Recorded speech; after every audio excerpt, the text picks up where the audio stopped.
Hello everybody, and welcome to the 9th installment of the JoJo's Bizarre Adventure, Part 7, Steel Ball Run Reviews. This time we are covering volumes 17 and 18, and along with that, chapters 64 through 72. Yeah, we're two-thirds of the way through. Yeah, Jaden, if you notice, everything that we saw here took 9 months to come out. Really?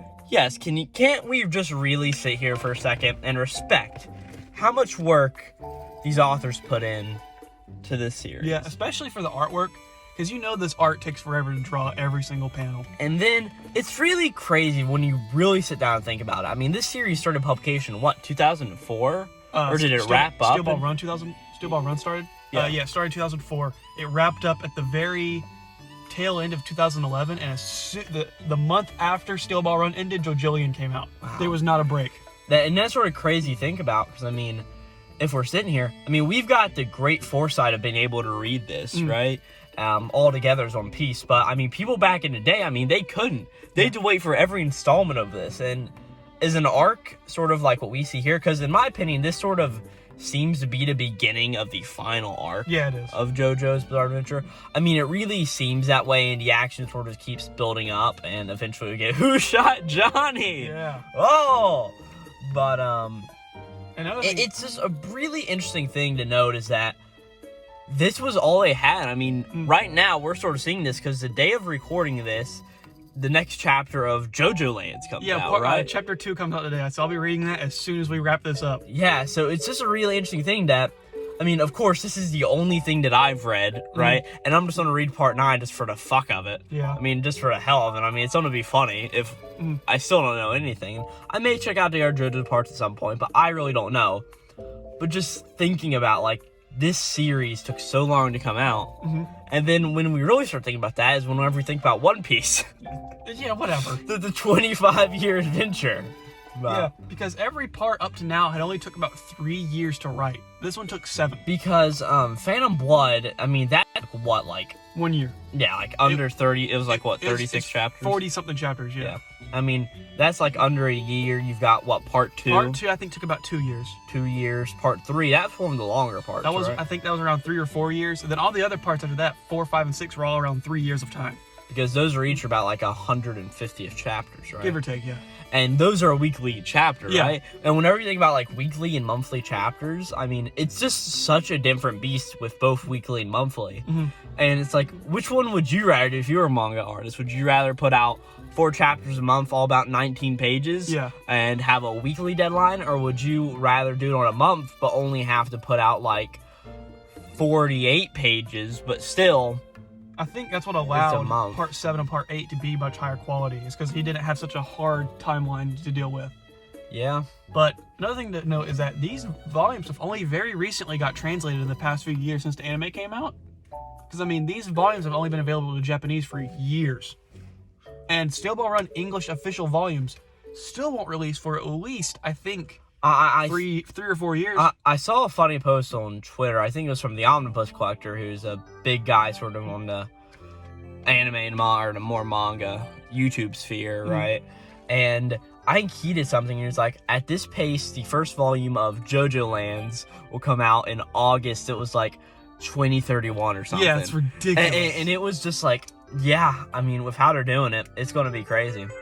I mean, whenever they come out, are you planning to get Steel Ball Run volumes? Honestly, probably not, because I already own them all in Japanese. That's fine. Hell, just get them all in Italian for the Naples speakers. And another thing is that the JoJo manga always localize stand names, which I don't like. Yeah. So But I mean, with the sort of licensing you've come into, I mean, get that.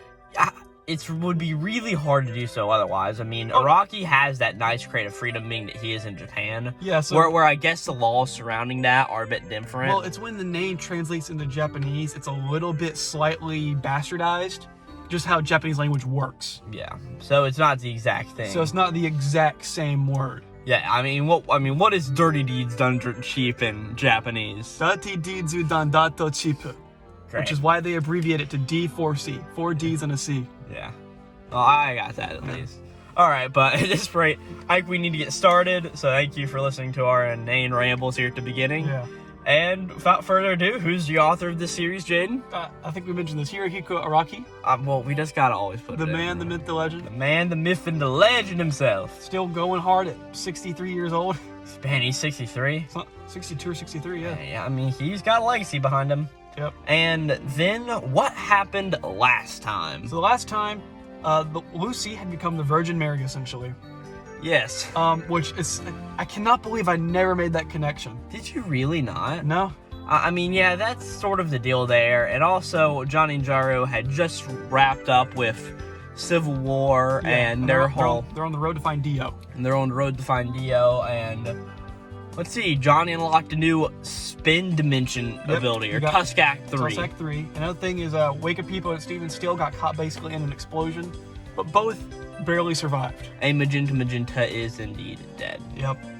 And chapter 64. So we start out with this volume having a very awesome cover. This is one of my favorites. Yes, it has, what is it? Would you just call it D4C? D4C, stand? yeah. And you mentioned last time that you like how D4C is designed. It's a specific stand design that you really like. Okay, so the reason that it has those crazy ear/horns is supposed to look like a magician's rabbit that can come in and out like magic tricks, like how Valentine can disappear and reappear. Interesting. That's the design philosophy. Or some people think it's like Alice in Wonderland, where he can go through alternate worlds. Yeah. That's spoilers for the rest of it, but we'll get into it. So, yeah, I mean, that really makes sense. I mean, it is a cool design all around. I mean, I don't dislike it at all. This volume in Japanese that I have is incredibly sun-faded, so he's turned almost white. It's hilarious. Yeah, I mean, out of all the Steel Ball Run covers, I mean, this is definitely one of the better ones that I've seen so far.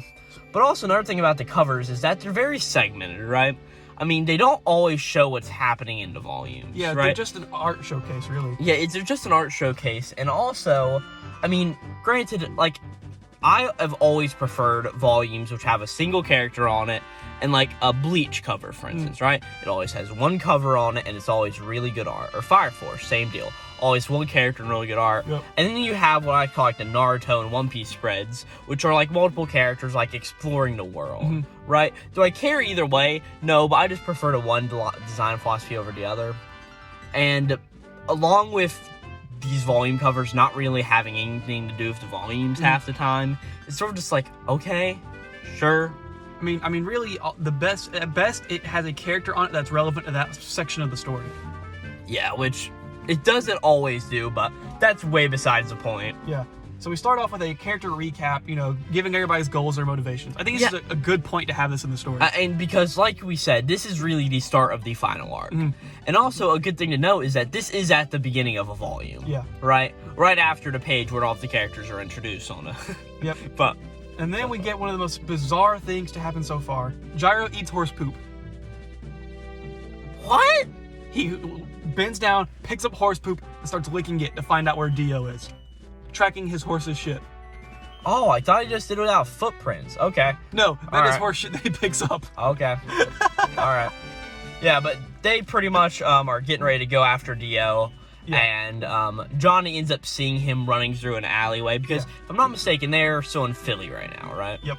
And they reason that Diego won't trade the eye because that's all that Valentine needs now. That's his bargaining chip, basically. Because they don't know for a fact that he is the head, but they are almost certain that he does. They don't know, but they are fairly sure. Yep. And something interesting we see here is that there are children playing in the park, and there's a man painting. This will be important later. Yes. And so, yeah, they see Dio. They also see Weka Pipo go by.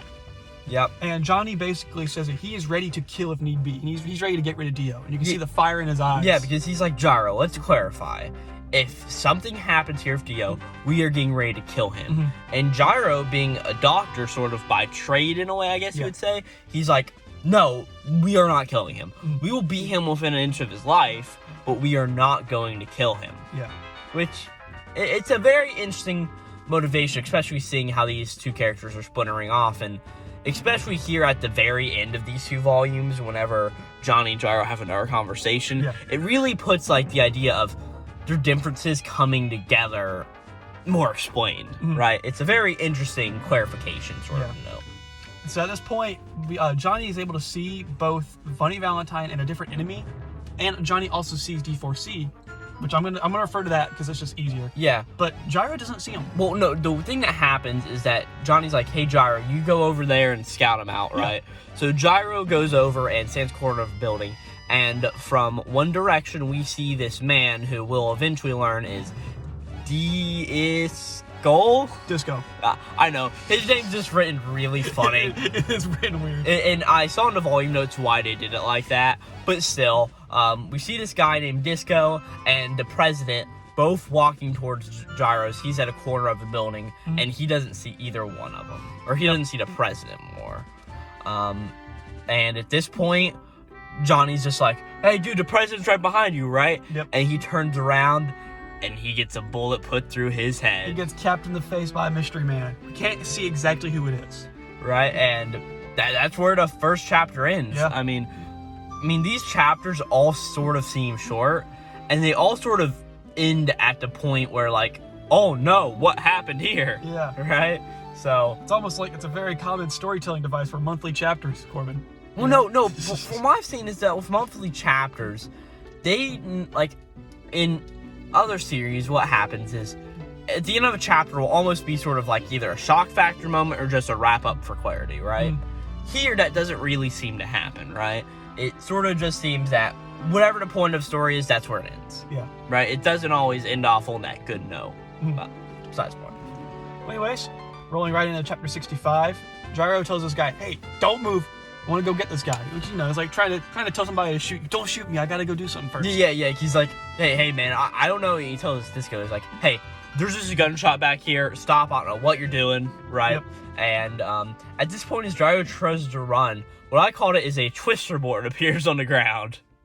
Okay, explain. Oh, yeah. Yeah, right? It's a lattice. Yeah, I mean, that's what it is. It's a grid. But honestly, a twister board does sound better. Yeah, but so pretty much this twister board appears on the ground, and Gyro's like, was that Johnny? And he sees Johnny's body on the ground. He's like, what in the world? And he looks over and he sees Wake Pipo looking over from the building. Yeah. Right, just like, and he's like, no, Wake Pipo, he couldn't have done it. Yeah. What in the world? We also see Johnny's legs are barely moving. And the person who kills him says this. Yeah. His legs are moving. Yeah. Right? And what happens is Johnny shoots at him, or tries to, but he misses and hits the wall, which comes back on him, and he spins himself into the sewer to get away. Yeah. Which I think is a good use of his power. It is. So he's able to get away and, save himself. Yeah, and then as Gyro is trying to run to Johnny, the Disco uses his stand, which is, as we'll learn, Chocolate Disco. Yep. Which, one of my favorite song references. Which I think it's fine if we just go ahead and explain it now. What Chocolate Disco does is, if I'm not mistaken, it pretty much makes a grid on the ground, and each grid, it's sort of like a chessboard, right? And you have like A4, B4, whatever, and each one of these is correlated with something. So any attack that is thrown will always a hit on whatever grid spot it's commanded to. Yeah, so like if Gyro throws a ball, which he does, he just clicks the spot that Gyro's on, and it shoots right down top of his head. Yeah, which is an interesting stand. But Gyro, and it's pretty much here just a big thing of Gyro trying to get through. I mean, nails come through, pin him to the ground almost. And it's just a big sort of back and forth, until Disco grabs some acid and starts to pour it on the ground, and we see it melts it. And the implication here is that he is going to dump it on the ground, and it will go on top of Gyro. And melt him. That's where that chapter ends. And here's where we get the explanation of Disco. So one real quick note I had for chapter 65 is that I've described Chocolate Disco as a battleship stand. Yes, that does make a lot of sense. I mean, E5, I hit E5. Yeah. Right? I mean, it's a grid. There's a bunch of different things. I mean, are we dealing with functions here? Are we playing Twister? Battleship? I mean, whatever you really want to call it. Yep. And Chocolate Disco is a very blunt person. He's like I remember like in the stand description he says his ability does this, and that is all he wishes to say. Yeah, so, and that's it's sort of like a weird sort of thing that he does is that's all I want to say or whatever. But we don't really get enough of the character to sort of see with like that. Yeah. I mean, it's sort of like if we have Magenta, which I don't think Magenta was used as a very good character. No, but I think that was also kind of his point. Yeah, but also he sort of had more of a development Yeah. to these guys. Yeah, just sure. more of like a character, not development, but more of a traits. We got to see more of his character traits. Thus, he was a more developed character than this guy, for instance. So we see that Gyro is using his balls to spin like the poison around him to keep it away from him. Yeah. But at the same time, no matter what Chocolate Disco does, he can't hit Gyro. He just keeps missing. Yeah, and again, it's more of just a big back and forth going back and forth, and then we just see Gyro stand up, and he just starts walking for Chocolate Disco. And I love how his feet just go stride, stride, stride. I know in the anime, this is when they'll play his theme as they reveal the big, how'd he do it? Because that's something they always do, is they play their theme as soon as their hero says, this is how I defeated you, and pulls out some bullshit technique. Yes. So, pretty much what Gyro has done, and I'm going to go reflect back to the volume comments that the editors made, this is actually sort of makes sense. Okay. Right? This sort of makes actual sense. And it does, but it'd be much more of a scientific enhancement if it actually happened in 1890. Yeah. Right? So what Gyro does is he takes his steel balls, and his steel balls gather the air around Chocolate Disco. Start refracting the air. And they start reflecting the light around the air, making like a big lens around Chocolate Disco. And then with the pressure of the air, it sort of gets to its head, and it makes it so that Gyro is a lot closer than he actually seems. Yeah, so he basically is like the mirrors on your vehicle. Yeah, the Objects are closer than they appear. Yeah. Yeah. And it's Jaden actually pointed to the mirror in my vehicle, and we both looked over at it and read it. But being we filmed this in my car. Another cold morning, I should say. We didn't mention that earlier. But pretty much what Gyro does is he's like, see, you really didn't understand that I'm this close to you, as he just like takes the steel ball and just pummels into the side of Chocolate Disco. That's exactly what he does. So what did the editor's notes have to say about this? About this attack? Yeah. They said that it was actually rooted in some science, and that it actually is sort of makes sense. Okay. Like a lot more than the what bullshit science? Left side ataxia? Yes. Left side ataxia. That was bullshit. But yeah, and that's really it. It's just, it makes sense, and it's a good scientific concept, but really this wouldn't happen. I mean, steel balls don't exist, spin doesn't exist really, so. But yeah, Gyro destroys Disco as soon as he won't give him answers, because he just won't tell him anything. Yeah. And he doesn't kill him, obviously. He puts him out of commission, which is something we saw a lot in Part 3. They always retired the characters. Didn't, because I remember by the point whenever we were talking about Rodigan stuff, right? Ringo Rodigan in True Man's World, you said that Gyro had never killed anybody. Yeah. Right? Does that still stand true? Has he actually killed anybody throughout the story that we've seen? I honestly do not remember, because I'm pretty sure it is usually Johnny the one who kills them, or finishes them off. Yeah, I mean, we know that, like, Civil War, but I'm just trying to think back. Did Gyro end up killing Greymore? Or Blackmore? I mean, with the whole rain thing? I don't remember. I think it was, maybe. But I know one thing is that basically Gyro's philosophy is, if I'm trying to save this boy in Naples, then I have no right to kill these other people. Yeah. Because why is his life worth more than theirs, you know? Yeah. So I think that's the logic he's going behind. So, yeah. And I mean, that makes perfect sense altogether. So as soon as this happens, as soon as the battle's over, Gyro... Well, can we talk about the battle real fast? Yeah. Because, to be honest, this was a fine fight. I mean, it was really just a cool-looking moment for Gyro, and that was about it. And that's really just all I wanted to say. I mean, really, this battle, I think, was an afterthought in order to keep Gyro distracted while the whole Who Shot Johnny arc goes on. Yeah. That was basically its entire point. Yes. But yeah, we go back to Johnny is shot, right? Yeah, so yeah, Gyro begins investigating and asking these kids in the park, hey, did you see a man that looked like this come by near here? Yeah, and pulls up a picture of Dito. Yes, and pretty much what ends up happening is, so all these boys are here, and they're like, yeah, no, it was that guy, right? But then some girls come over and they're like, no, it wasn't. It was the guy on the bottom. Yeah, which is Waikapipo's picture. And because we see, for some ungodly reason, Gyro has both a picture of Waikapipo and Dio in his car, or in his bag. Hey, man, you know, What can I Right? say? And Bizarre. so the kids testify, and it's both Dio and Wikipedia who did it. But then this old artist walks over with a picture, and he's like, no, this was the man who did it, with a picture of Funny Valentine. Yeah, which is just wild to think about, because that's like in that time, if they showed a picture of Abraham Lincoln saying he shot the guy, and you're like, what in the world? Nobody believed him.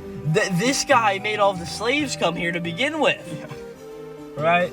And at this point, Gyro's like, what's going on? This must be a stand attack. This must be a bizarre stand attack. He name drops bizarre. Yeah, I love when they do that. pretty much just saying, like, these kids must be lying. I don't want to think one of them is the enemy, but they all could be. Who know? As we then cut over to where Dio meets Wikipedia in a back alley, and they're both just like, we were better off keeping Johnny alive. Yeah. So, another thing to mention is that throughout these chapters, they show a lot of the times. Yes. It's like the timestamp, which you don't realize is important until you're halfway through the chapter and realize that it's flashing back and forth between the past and future. Yes, because as we'll see, we are going to get perspectives from Dio, Yeah, Dio. we're going to get, first I think we get, Yeah, it's Wikipedia first. we get Wikipedia's view first, then Dio's view, and then eventually the president's view, right? And we each go through them here, right? But that's the end of chapter 66, if I'm not mistaken, right? With Dio and Wikipedia meeting. 67. All right, we get some backstory on Jesus. This is the funniest thing for me to write down. It's like every time we like, all right, we got Dio backstory a while ago, Hot Pants backstory, Johnny backstory, Gyro backstory, Jesus backstory. Wait, what? So something interesting is that when Jesus rises from the dead, he doesn't become like a spirit or whatever that roams the land. He becomes a physical guy. He just comes back. Yeah, Jesus just. I'm not going to read this in any fact because it's not. Right, it's just like this sort of weird. I mean, there could be corpse parts around the U.S. Maybe. Jaden, are we going on a steel ball run? Steel ball run? Are we going to go get to the Devil's Palm in what's that, Utah or something? Yeah. But basically, Jesus wrote a map. The JoJo universe Jesus. Yeah. Jesus Joestar wrote a map. Yeah, Jesus. And basically he said, here are 9 locations. These will be important later. Yeah, so pretty much he went to a doctor, and his doctor was Joseph of Ferenia or something. Arrhythmia, I think? Arrhythmia, something like that. And pretty much what he does is he heals him, and he tells him, hey, I'm going to leave you this map. The guy leaves the map, and Jesus went over to America. Yep. And when he dies, his corpse is scattered across the world through natural means. Yep. And we remember something that he said, everything is circular if it rotates. So, what? So, you know, whatever. And basically what happens is after these corpse parts are scattered, we cut back to modern day where we see a soldier passing through the desert, which is actually a callback to when we saw something earlier about people passing through a desert and coming out unharmed. This was that guy. And this person was able to find the heart of Jesus and survive. And thought that, oh, if this is true, there must be more. Yeah, and he said, this must be fated for me to be this way. Yep. And he becomes the president and goes to pursue the legend of the other corpse parts. Yep, and so this was Funny Valentine. Yeah, this is Valentine, and we also see, like, he looks at a newspaper of Stephen Steele, and he's like, this guy wants to do a horse race, I'll do it with him. So, I mean, overall, it's just reason for why he's the heart, and a bit more reason for that. Yep. But then we cut to 8 minutes ago. So now we're cutting back to Wikipedia's side of the story. And 8 minutes ago, Wikipedia's side of the story, right? Pretty much Wikipedia's going through town. He's like, oh, I see Dio there. He knows probably about Lucy and everything. I need to go see what I can do. He, like, walks around the building, and I know I'm not getting this in most continuity, right? But all of a sudden, there's like an American flag that appears out of nowhere, and there's a being that appears out of it, and I nicknamed this guy America Man. Yep. And America Man is here.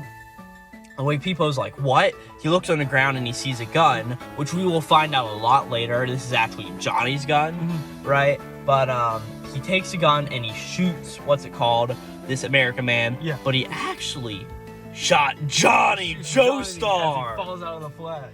Yep. And he's just like, what in the world? And he pretty much just says, like, I just shot Johnny. And he also looks around like, his legs are moving. Yeah. The exact same thing that the actual killer did, but in a different way.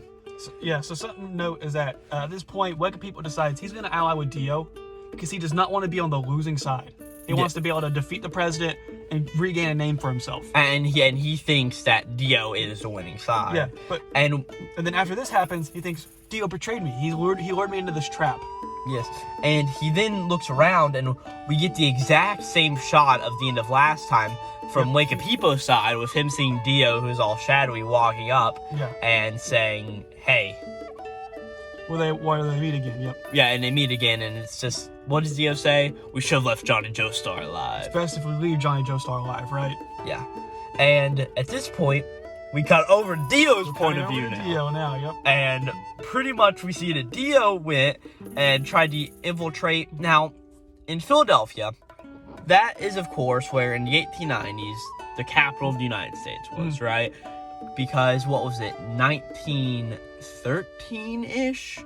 Around there, whenever the White House was built? Or is that whenever the White House burned down for the first time? The White House was burned down in the War of 1812. Oh. And rebuilt. The White House has been around for a long time. I don't know. Oh, well. I don't think JoJo cares about historical accuracy anyways. No, whatever.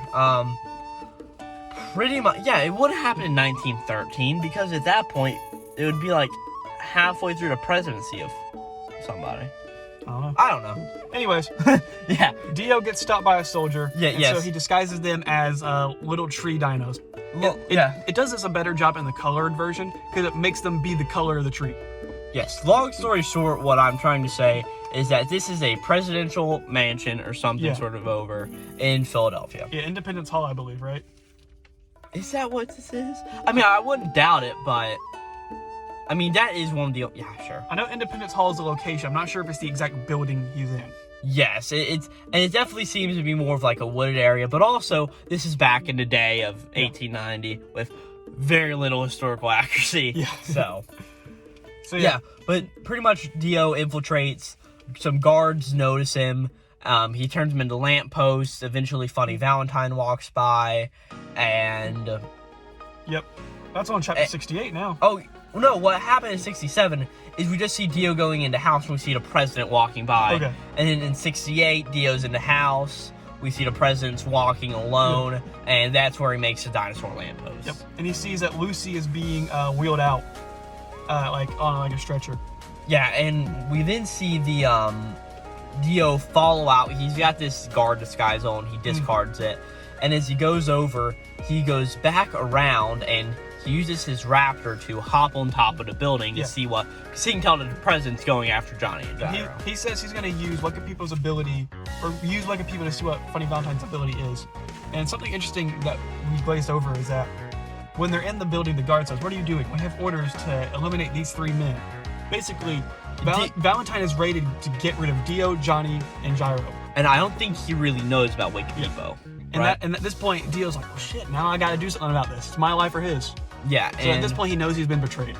Yes, and really another thing we actually don't see that till later.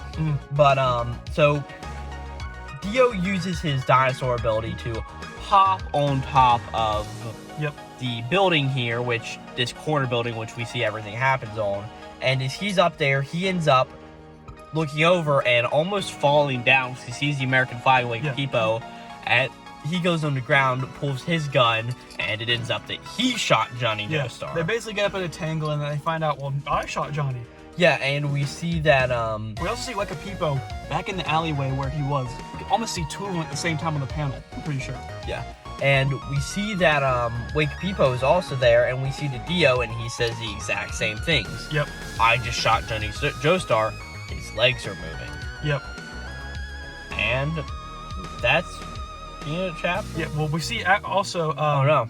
Yeah, so what happens is, Weka People admits to shooting Johnny. He's like, I shot Johnny. Yeah, and we didn't cut back to where they both meet again. Yeah. And Dio says Wake People like, "Hey, I shot Johnny Joestar," and Wake People's like, "I don't understand. I don't understand what you're saying."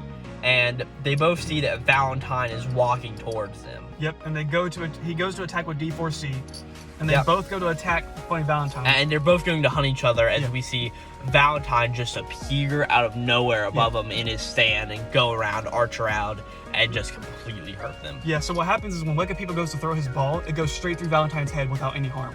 It phases through it. And I'm pretty sure that's where the chapter Yes, is. that's where chapter ends. Or the volume as well. Yeah, volume ends too. Yep. So, something to note about this volume 57 is that still, at this point, we don't know what D4C means in context of the story. Yeah, because the chapter just says D4C. It is so many chapters till we actually figure out what this is. And it was referenced last time as just a chapter name. Yeah. And in here, we got Chocolate Disco for 2 parts. Then we have the rest is all D4C, and we end off here with Love Train. But I think there's like 17 D4C chapters. I think there's only like 12, but still, it's crazy. Yeah. So, but that's where that volume ends. And so basically, it's a good volume, but really just to find out the rest of who shot John. We just got to go through the rest. And we're trying to find out what does Valentine's ability do. At this point, it's pretty a good idea of what it could do, but we're about to get the true reveal of it. Yes. So we cut back to, or we go to 69, right? Where we see that Wicked Peepo is gotten very badly damaged by He's D4C. contemplating life, basically. Yeah, and he's like, I'm gonna die, this isn't good, right? As all of a sudden, President Valentine just says, dirty deeds done dirt cheap. Yep, we see strange cubes coming out of his face, which these are called, I believe, merger cubes, some scientific concept. It's basically about infinitely small rectangles that still have mass. I'll just have to send you like a theoretical video about it. These are another crazy scientific concept, but these ones do make sense. Sort of like the golden spin. Yeah, but these ones they're hypothetical, but they are a real thing that could exist. Wait, circles and rectangles. What can I say, man? Rocky, the best rider I've ever seen, gets every scientific fact correct. Let's go. Hey, wait till you read part 6. That's when it gets. There's some scientific concepts in there, like feng shui, which isn't scientific, and these little rod creatures flying out of the sky. It gets insane. It's ridiculous. But anyway, that sounds like JoJo's Bizarre Adventure to me. Wouldn't it be bizarre if it didn't have BS science concepts in every part? What about bizarre science concepts? Yeah. But anyways, so we pretty much see that Valentine uses his stand to. I say this, there's a big scrimmage between all of the parties here, right? Yeah. And they all keep fighting until eventually a blanket gets tossed on the ground and Valentine ducks under it, right? Yeah. Dio goes to pick up the blanket to see what's under it, but what is under it is himself. Yeah. So yeah, Valentine pulls him through this alternate, basically, dimension. And there's now 2 Dios, and one Dio explodes. Yeah, so he punches one Dio that's halfway through in order to get his eyeball from him, and he steals the eye. And so basically, he says, you've been taken to the other side. I'm the only one that can exist in multiple sides, and if there are multiples of you, kind of like how in Back to the Future, if you see your past self, you die or whatever, you will explode. So basically, there can only, besides for Valentine, there can only be one identical person in this world. So theoretically, they both end up dying because if there's two for some reason equals 0. Yeah, so but it's just that science concept. Yeah, so he's starting to fuse with him, and then it cuts, and we get Valentine's point of view. Yes. So you might explain this one because this one's a little harder to explain. Okay, so Funny Valentine's ability gets retconned later on. Oh, is this the explanation of the ability? So Funny Valentine's ability gets retconned later on. His ability here is that he can have multiple universes things exist in the same universe at the same time. Yes. That is not what it does later on. Really? Later on, it changes. He can still hop between universes, and he still does it by folding himself in between 2 objects. That stays, but that other ability goes away. Because if the final fight was just him bringing a bunch of stuff together, merging it all together, it'd create a visual mess and be hard to follow. So they change his ability as it goes on to what it can do. Huh. So, but basically, it still is a universe hopping. He can basically change the TV channel with his ability. Yeah. That is what it does. And pretty much why we see that Valentine is able to stay alive is that he pulls different himselves from places, right? So what happens... But going back to the president's point of view here... He hides in the flag. Yeah. And he jumps over to the horses that Johnny and Gyro have. Yes. He gets out between the horses, he pulls out the gun, shoots Johnny, and hides. He then allows Wekapipo and Dio to meet in the same place. And I'm pretty sure what he actually does is he brings alternate world Johnny's over and alternate world Wekapipo's and Dio's over to where the base ones aren't affected. So basically... But they still have the memories Yeah. because it happened in this world. So basically, Wekapipo and Dio both shoot an alternate world Johnny and kill him. That is true. And it's Funny Valentine who brings them over. And Valentine actually shoots Yes. the Johnny here. So, See, I think the rest of this Who Shot Johnny makes a lot of sense, besides for the Wekapipo stuff here. so he made Dio and Wekapipo appear in the same space at the same time, and there were two Johnnies, each of them shot a different one, basically. Yes. So, it's ridiculous, it's not explained well, and the ability is retconned later on. Yeah, so... Which is why a lot of people do not like this arc. Yeah, I can see that. I mean, well, we should get into this once we finish it, But right? yeah, that's the end of chapter 69. Yeah, and so 70, we get this idea of sponges. Yep. Right? The first sponge, I guess you A could say. sponge. And another sponge. You put them together and you still have one sponge. That's the whole thing. Pretty much saying that if you have two of yourself Yeah, you and they you come collide together, you collide together, yeah. So we see the two Dios are doing stuff, right? And they start fighting each other until all of a sudden a manhole opens, Yep. right? And we see Johnny's fingers stick out of it and shoot Valentine in the head. Yeah. And we see him get shot. We see him get shot some more. And we see Dio's over here like, he just got shot. What's going on, right? And almost the rest of this chapter is all from Dio's perspective. And we see that Dio is finally understanding what, I guess, this before retconned ability of So they're presence is. currently in an alternate universe when Johnny shoots him. This is an alternate universe Johnny shooting a base universe Valentine, base universe Dio. Okay? Okay. So they are currently in the alternate universe, and Dio tells Wekapipo to pull him through, and he writes with the heel of his boot. I forgot what those things are called. Yeah, I know what you're talking about. But they're the things that you can use Yeah. to stop yourself. yeah. So basically, And he pretty much tells Wekapipo to, hey, pull me up. yeah, and while he's doing that, Dio on the other side tells the Wekapipo in that universe to basically push him through or to hold on. Pulls him through, which brings two Wekapipos into the base universe. And Valentine, I believe, comes back as well, which kills Wekapipo. Yes, Wekapipo ends up dying because the two of him collide. Yeah. And Dio ends up surviving. Yep. Which, this is sort of like an unjustified end for Wekapipo, right? Because really, he's sort of here, but also Wekapipo really isn't that good of a character to begin with. But it also really shows Dio's a shithead, and he's a bad guy.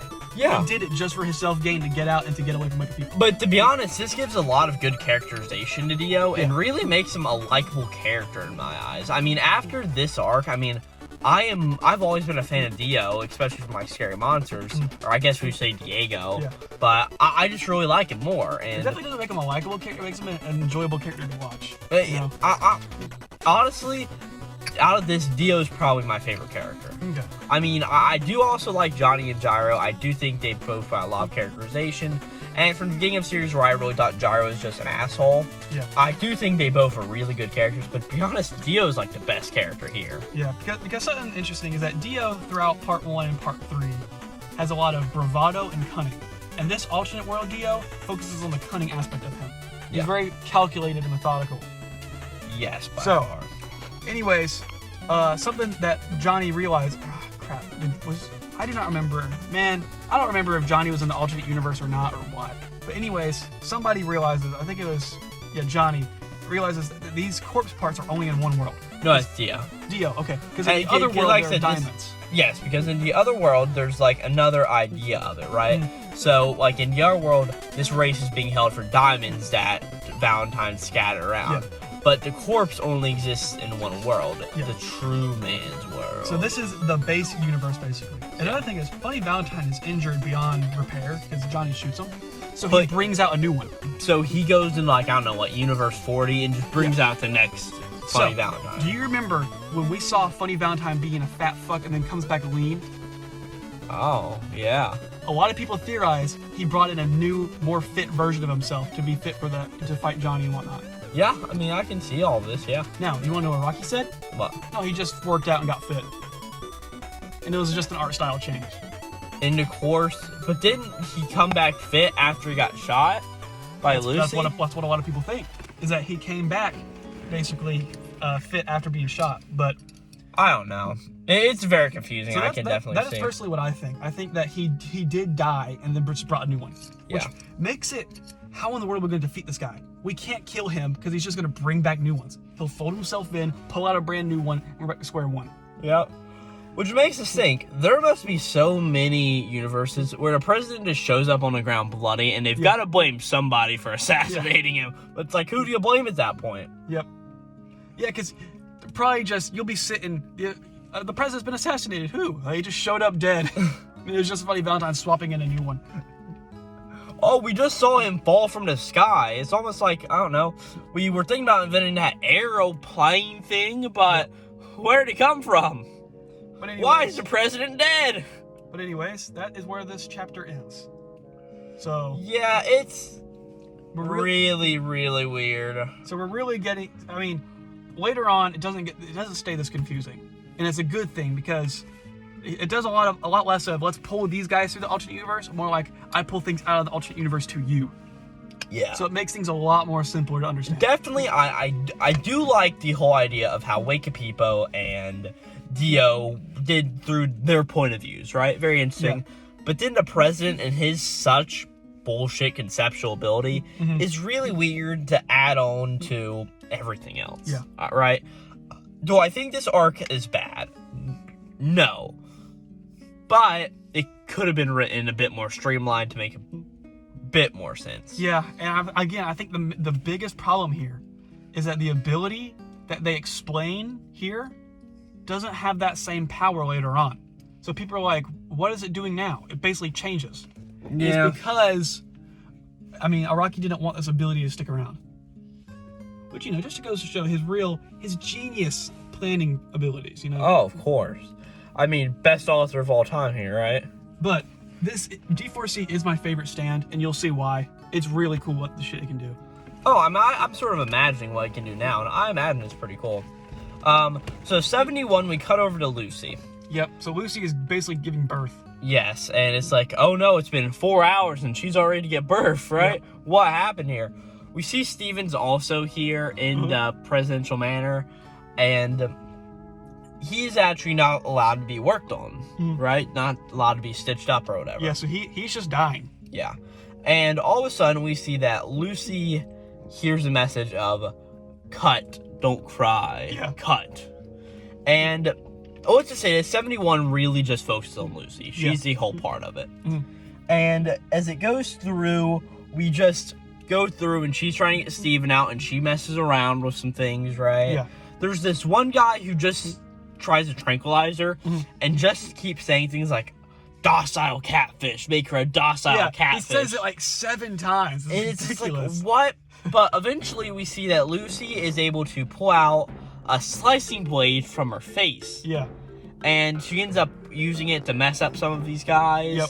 And she pretty much, at the end of the chapter, is like, what's going on here? As we get more of a cut, don't cry. Yeah. I mean, really, the corpse is talking to Lucy, or else she thinks it is. Yes. And basically, all around her, bad luck and evil is flowing away from her.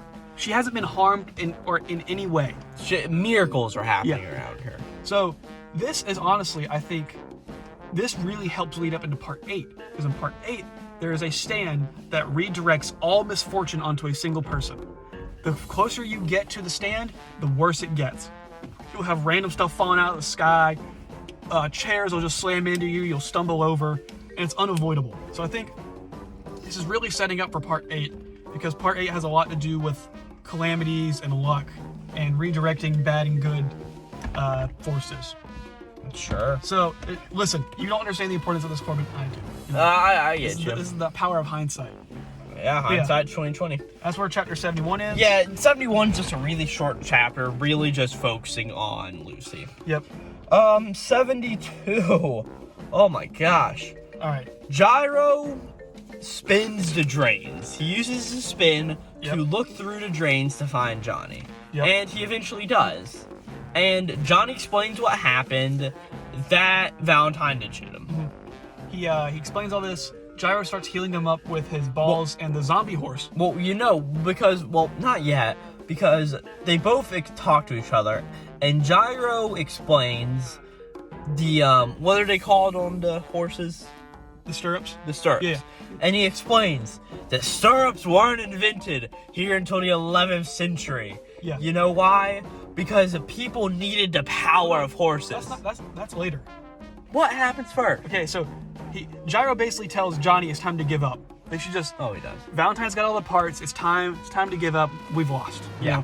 You know? And Johnny says, "No, Gyro, look." As he's healed up, he's barely able to move. He starts standing. Well, he isn't healed up yet. No, not really. Gyro hasn't even healed him yet. But we see that his legs are moving. It's a very powerful scene as Johnny tries to start to stand. And Johnny's like, I have to get this corpse after getting so far. Because right now, I'm below 0. Yeah. I'm into negatives. But if I get this corpse, I can get back up to 0. Yeah. And so Gyro's like, well, stirrups weren't invented. let me tell you about stirrups. Yeah. And he pretty much explains this as stirrups channel the power of the horse rider up until the top of a being to be able to focus their powers greater. Produce rotational force. And we see that something pretty cool is when Gyro throws his ball, it shows a representation of how he spins his body to throw it. Yeah. It's not just tossing. There's a lot of movement involved. And it's this big idea of, okay, what you can do here is use this power. It's a power that can only be used by a true horse rider. Yeah. To get this power, now you have access to your legs again, to build it up, so now your tusk will have the ultimate form of spin. Yeah, and he says... Which, I'm guessing this will be Tusk Act 4 whenever Johnny masters his power. That's only because you know the hindsight of Tusk Act 4 existing. Yes, but because I got spoiled on this fucking Yeah. series. But he basically says that this technique's still unknown. I don't know if it works or not. So it's just because the Zeppeli family are not horse riders, so they haven't had time to practice. They can't do this, but Johnny, Yeah. you are a horse rider. You Yep. can do this. Yep, and they say Lucy's their final trump card. If they can get to Lucy, they might have a chance. Yeah. And then we see Lucy's just causing more miracles, and Yep. eventually, just through a bunch of bullshit, she ends up making her way Yeah. to where this voice in her head is telling Yeah, her. she gets a cart with Steven and starts driving off. And at this point, we see one of the coolest fucking things ever. Valentine is using the eyes like a spotlight To project where she to is. see where Lucy is. And he is the one speaking to Lucy, and he says, take a left, go to the Delaware River. As we get some of the best badass final lines I've ever seen, with Valentine on this ship, Lucy pulled up and is like, oh no, Valentine, it was you all along? And I forget what Valentine says at this point, but he's sort of like, yes, it is I. Yeah. And it's just this really cool badass moment here at the end, and it's just like, whoa, that's actually sort of good. This is a good plot twist. And it really ends up with, okay, I think they're going to New Jersey or wherever the next part of the corpse part is. Yeah. Because apparently this is where Lucy has to give birth to get this new corpse part. So they're really in the end game now. Yeah, and that's really the end of these guys. Yep. So, I mean, reading it, I did enjoy what's it called a lot more. Who Shot Johnny? Yeah.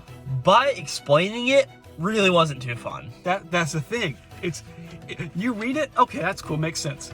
How do I explain this to somebody? Yeah, and it's just a big thing that doesn't really make sense. But I don't really get to cut like the docile catfish. Like 71 is sort of it's a build-up chapter what will happen next. Yeah. But chapter 72 is really good, and I enjoy it. Yeah. I mean, 71 setting up what Lucy can do, what this holy corpse might have the power to do, is to redirect bad fortune, basically.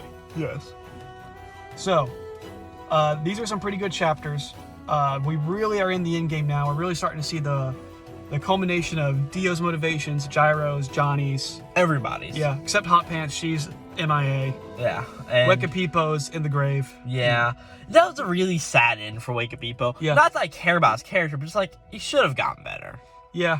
I mean, he almost sort of was looked at a main character there for a few chapters. Yeah, he was because I mean, there really aren't a lot of supporting characters in Steel Ball Run.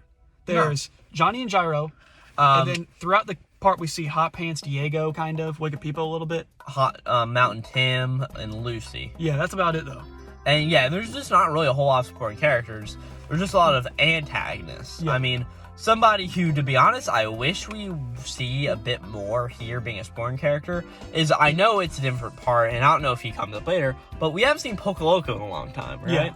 He's just sort of a racer, and a racer is all he is. Not in the action, but he does have a sand. Yeah. So it's sort of just a weird thing like that. But yeah, we'll see more from him, I'm sure. yeah. So I am sure. I've read it, but well, that's good. But overall, what would you give these chapters? So, after the last ones, which again we weren't able to record a final audio on. Yeah. Sorry about that. You just heard me, which I hope that was good enough, right? Yeah. I actually haven't recorded that yet at this point, so who knows? But so I enjoyed these enough. I'd give them like a 7. Okay. I do think it's a good start to this final arc, but really explaining it makes it go like, okay. Yeah. I'll give it an 8, and that's the 2 points mainly come from Valentine's ability being bullshit and getting changed like that. But I do really like the final few pages of 72. So I think from here on out, every single volume we read would just about be a 10 out of 10 for me. Okay. Because I think this final arc is the best in JoJo's, period. Yeah. Well, I'm excited to get to it. I mean, do you have a whole lot more you want to say? I mean, I've given all my thoughts. Yeah. Have you given all yours? Yeah, these were good chapters. You know, like I said, we've got the stakes are on the line. We just gotta describe these abilities better, man. Yeah, but they also got to be explained better too. Yeah. So yeah, that's gonna be it. Next time we will be back with Steel Ball Run volumes 19 and 20 with episode 10. And again, this is Jaden. Yep. That's me. And Glowplasma 231, and we're going out. See ya.